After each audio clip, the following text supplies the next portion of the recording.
Let's react to another Bryan Johnson video. This one's called I Tried to Make My Face Younger. This is me 1 year ago.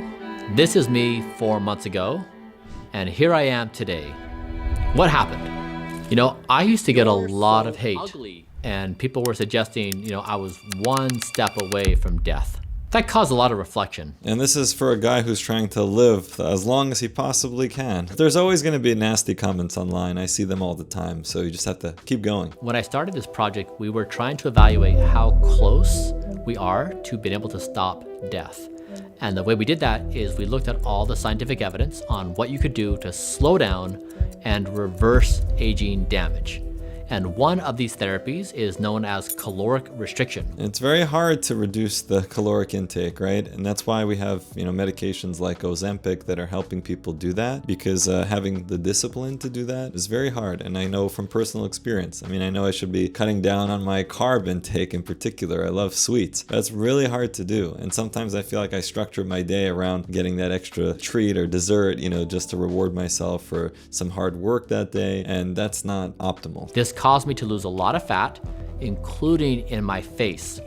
So people started comparing me to Tilda Swinton. Well, I see the resemblance here, I really do. But that aside, for sure, that's why people call it like the Ozempic face, because we're losing fat in our faces, right? And that will lead to various types of hollowness. And for example, the periorbital area will look more hollow, the cheeks will look more gaunt. And that's all related to reducing the number of calories that we consume. And there are, of course, ways of combating some of that facial fat loss. And we'll see what he gets into here. Now, this was about 2 years into the project, and we were pretty ecstatic. The biomarkers we had achieved in me were pretty stunning. Remember, I was 43 years old when I started. I had led a life like poor health habits as a kid, 20 years of running myself into the ground as an entrepreneur, 10 years of chronic depression.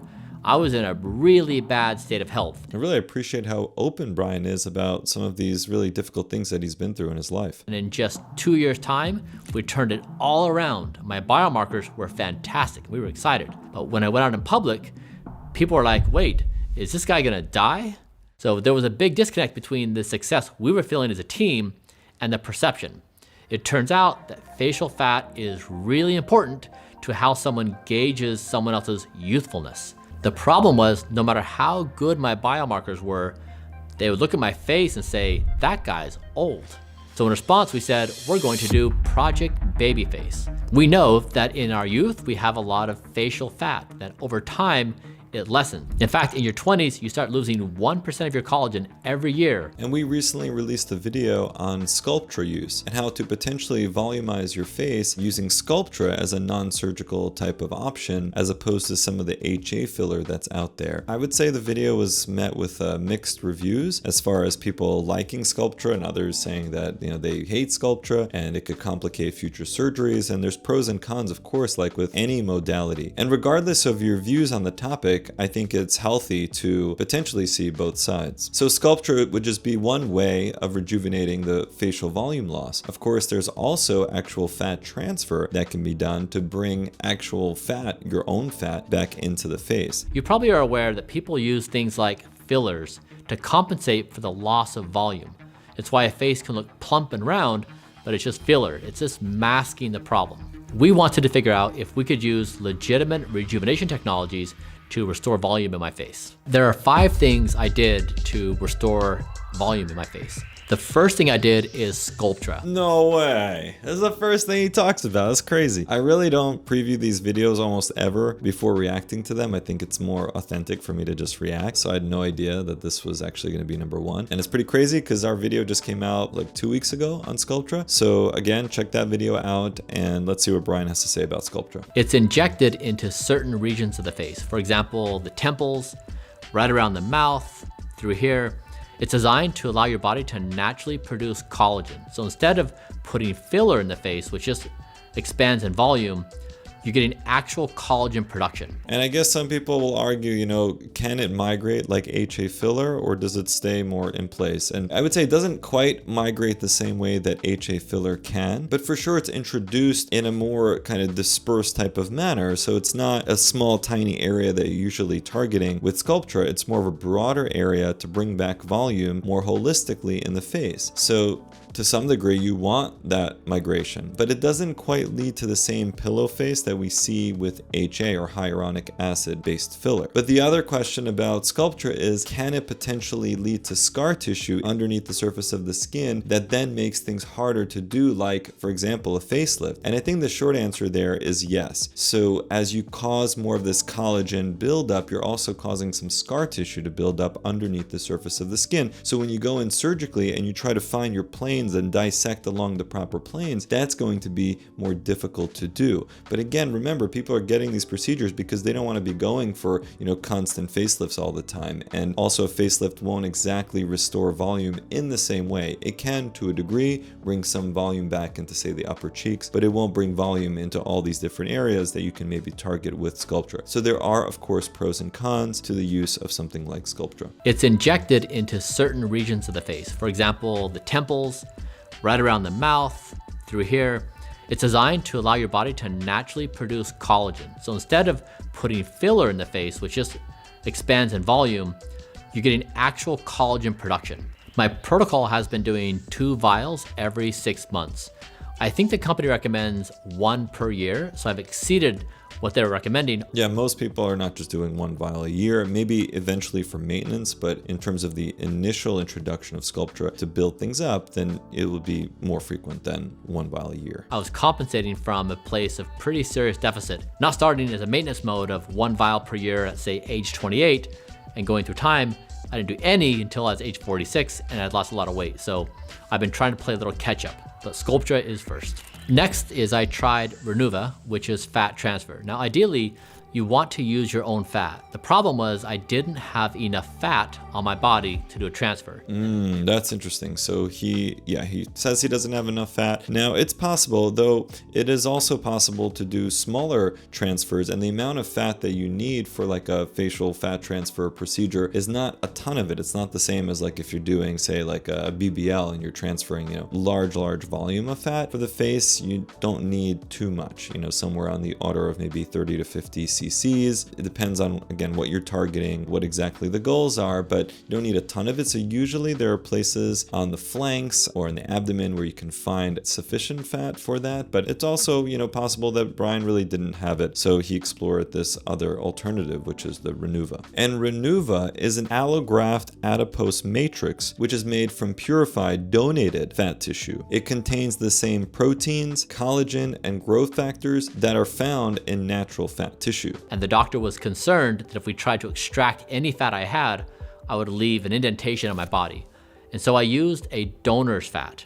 When I did this, I had an extreme allergic reaction. In fact, the first day I did it, I met up with a reporter to do a story for Bloomberg, and on my way home, I blew up. Like I couldn't even see out of my eyes. And that's always going to be a risk when you're using any other type of material other than what comes naturally from your own body. Whether it's donated fat, cartilage from somebody else, anytime you're using any foreign types of compounds, there's always going to be the potential that your body will try to essentially reject it. And as it does that, you might get more swelling, you might get this type of reaction that you're seeing here. Remember that an autograft is tissue that's coming from your own body, whereas an allograft is coming from donor tissue. An allograft tissue is always going to have some risk of not incorporating properly into your tissues, and you might have an allergic reaction to it, as Bryan did in this case. Next is we decided to increase my daily caloric intake, going from 1,950 to 2,250. I don't even really know what my caloric intake is daily. I should probably start monitoring that. And we were probing, can we increase my calories while also maintaining the same biomarkers and also putting on more fat? And it worked. I gained 15 pounds, just under 7 kilograms, and that helped revolumize my face. Yeah, gaining weight doesn't have to be unhealthy. There's of course different types of dietary intake that you can consume to gain that weight. And so consuming the right type of nutrients can actually be still healthy. Whereas if you consume the wrong stuff, the things that are high in saturated fat, lots of processed foods, lots of sugar, that's of course going to be the unhealthy type of weight gain. My life substantially improved with a few more calories. At 1950, you're in a pretty serious deficit. You're hungry all the time. It's kind of painful, but I signed up for this and I was willing to do anything in order to achieve the objective.